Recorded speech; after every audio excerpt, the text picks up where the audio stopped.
Hai teman-teman, kembali lagi sama aku Angelica Snario di Campus Talk episode kedua.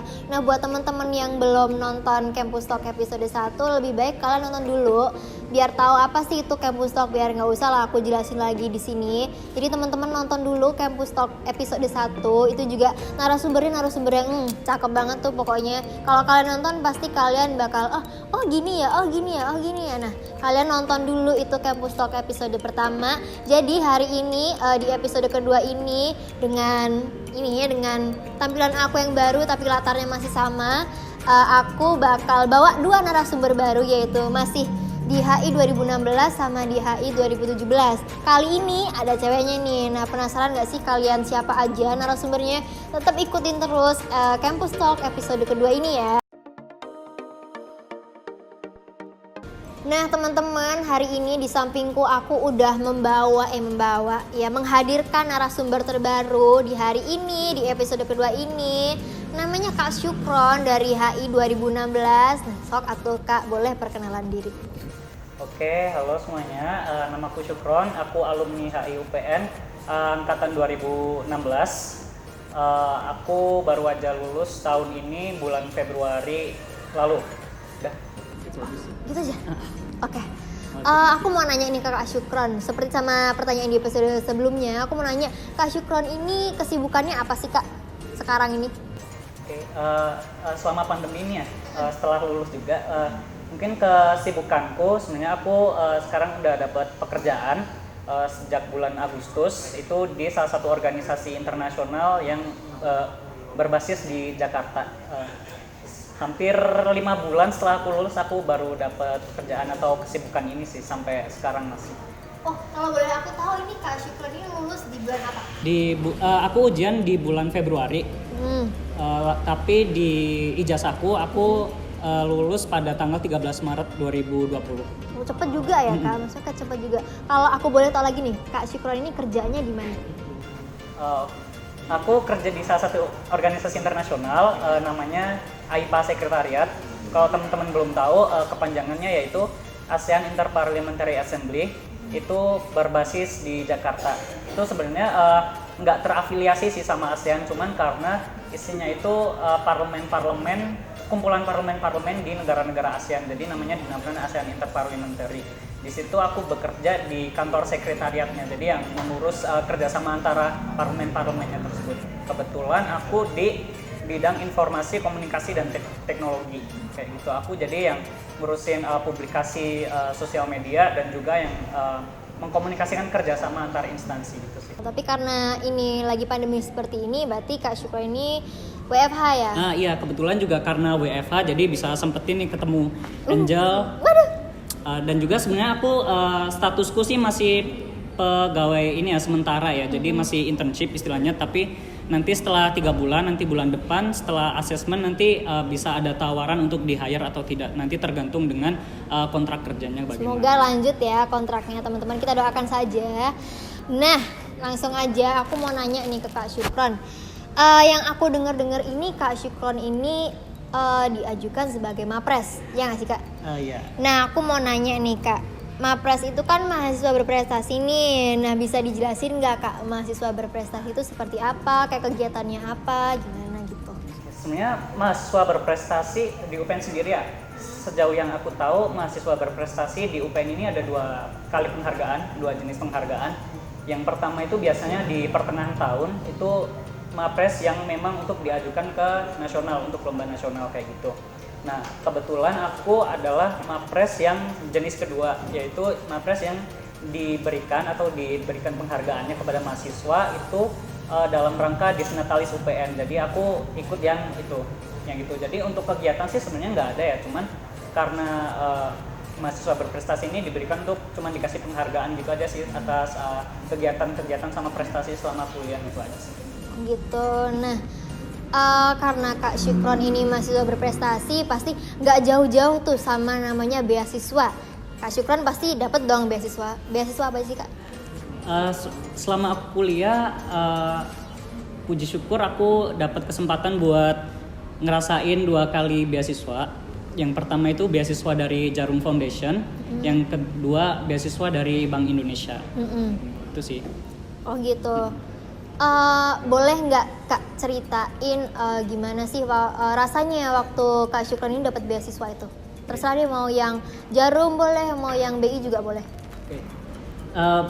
Beasiswa pertama yang aku dapat itu dari Jarum Foundation ya. Jadi itu beasiswa itu diperuntukkan untuk teman-teman yang udah masuk ke semester 4 dan itu beasiswanya diberikan selama full 2 semester.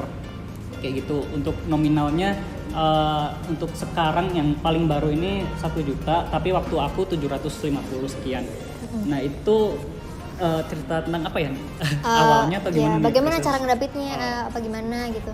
Cara dapetinnya sebenarnya ini sih.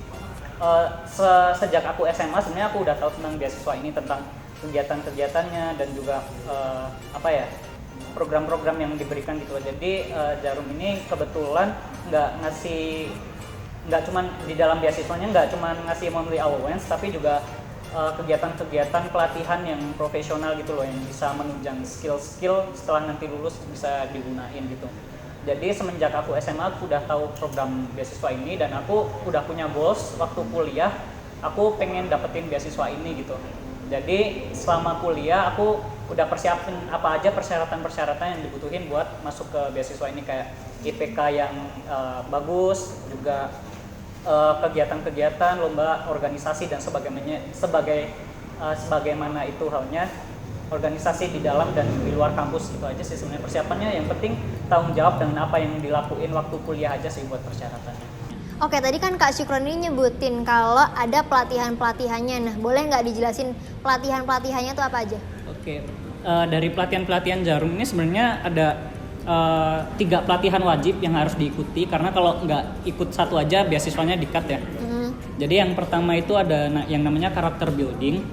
Itu lebih seperti outbound tapi sedikit bocoran aja nih, semi militer ya. Waduh. Jadi kayak emang ada bener-bener tembakan, ada bener-bener kegiatan malam dan cukup menguras tenaga lah, yang tujuannya itu untuk membentuk pribadi diri sendiri buat nanti persiapan setelah mental kita setelah baik saat kuliah maupun setelah lulus kayak gitu. Terus yang kedua ada kegiatan leadership development namanya. Itu dilaksanain di Yogyakarta sama Surabaya, jadi bisa milih. Kalau tadi karakter building itu di Bandung. Jadi untuk leadership development ini kebetulan aku di Surabaya. Itu kegiatannya ya seperti namanya leadership development, latihan kepemimpinan. Tapi di dalamnya juga ada pelatihan menulis dan juga pelatihan untuk public speaking dari karena lingkupnya udah perusahaan nasional, jadi pelatihnya dari sisi profesional gitu, kayak Rosiana Silalahi kayak gitu. Nah terus yang terakhir ada nation building. Nation building itu wajib diikutin oleh semua, kayak yang 2 tadi. Itu final acara terakhirnya, acara puncaknya dari beasiswa Jarum ini Pak. Jadi para penerima beasiswa ini se-Indonesia dikumpulin jadi satu untuk memintaskan suatu karya yang menggambarkan budaya dalam negeri gitu. Jadi juga pelatihnya juga dari seorang profesional yang kemarin art director dari SEA Games kalau nggak salah. Gitu. Siapa sih? Denny Malik kalau nggak salah, itu art directornya. Jadi selama 5 hari kita di Semarang itu dilatih buat nampilin budaya Indonesia seperti itu. Terus ada kegiatan-kegiatan lain sebenarnya, tapi ini nggak wajib sih, tapi cuman yang pengen ikut nanti bisa daftarin, kayak community empowerment. Itu kayak sebenarnya kayak KKN sih, pengembangan sosial masyarakat gitu. Yang kedua ada writing competition. Terus yang terakhir ada international exposure. Kebetulan aku dapat kesempatan buat ikut international exposure, yaitu untuk ikut model United Nations sih ke waktu itu harusnya ke Jepang, tapi karena pandemi makanya seminggu sebelum event nih ternyata event Tokyo Harvard World Moon tuh diundur selama 1 tahun gitu, jadi tahun depan. Jadi sampai saat ini masih belum terlaksana. Sayang banget ya, kalau aku jadi Kak Syukron kayak rasanya ada yang ganjel gitu. Padahal udah persiapan position paper, udah bolak-balik Jakarta buat persiapan juga, ternyata diundur kayak gitu. Jadi ya mau nggak mau kita harus ngikutin gimana jalannya nanti. Gemes sih juga ya tuh, udah tinggal seminggu ya diundur. Jadi kayak udah panas-panasnya nih. Jadi tapi tetap harus semangat sih. Semangat ya, tetap harus semangat. Oke, tadi kan Kak Syukron itu bilang kalau pelatihannya itu tuh ke Surabaya, ke Bandung. Nah itu tuh biayanya tuh tanggungan Kak Syukron pribadi apa ditanggung sama pihak penyelenggara? Enggak, kebetulan kita ditanggung full ya.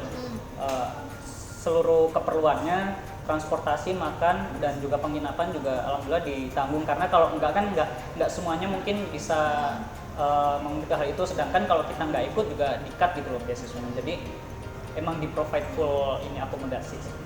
Oke. Nah, aku mau nanya sih ke Kak Syukron, gimana sih Kak Syukron kok bisa gitu dapat beasiswa ini? Sebenarnya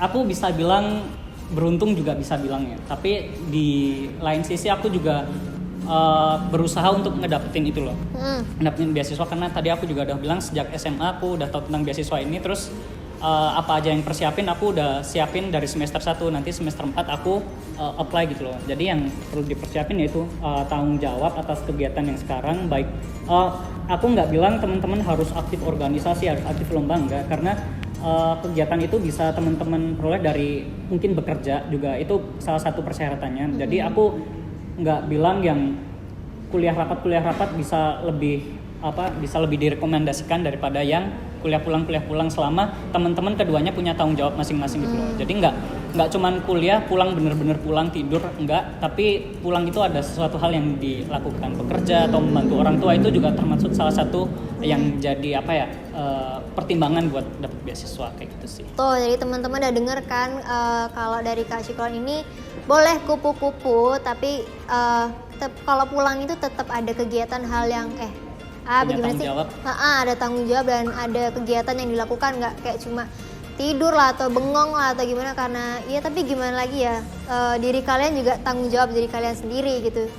Oke, kita lanjut ke pertanyaan selanjutnya. Gimana sih effortnya Kak Syukron biar bisa dapet itu beasiswa? Effort yang pertama pasti effort tuh nggak cuman effort doang ya. Yang pertama aku mau minta doa restu orang tua pasti, lalu komunikasi dengan Tuhan yang di atas juga. Betul. Nah, itu salah satu effort sih menurutku, karena buat minta sesuatu yang di atas tuh juga kadang berat juga. Terus yang kedua juga tanggung jawab sih, yang paling penting sih tanggung jawab dengan apa yang dilakuin sekarang. Mau organisasi, mau bekerja, mau kuliah, semuanya harus dilaksanakan dengan penuh tanggung jawab gitu loh. Jadi kalau misalkan teman-teman nggak punya passion nggak punya gairah untuk melakukan tanggung jawabnya, ya mohon maaf, itu bukan salah satu kriterianya gitu.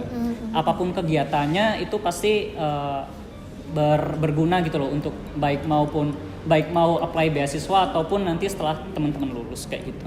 Itu berarti tanggung jawab itu menjadi kunci utama juga ya teman-teman.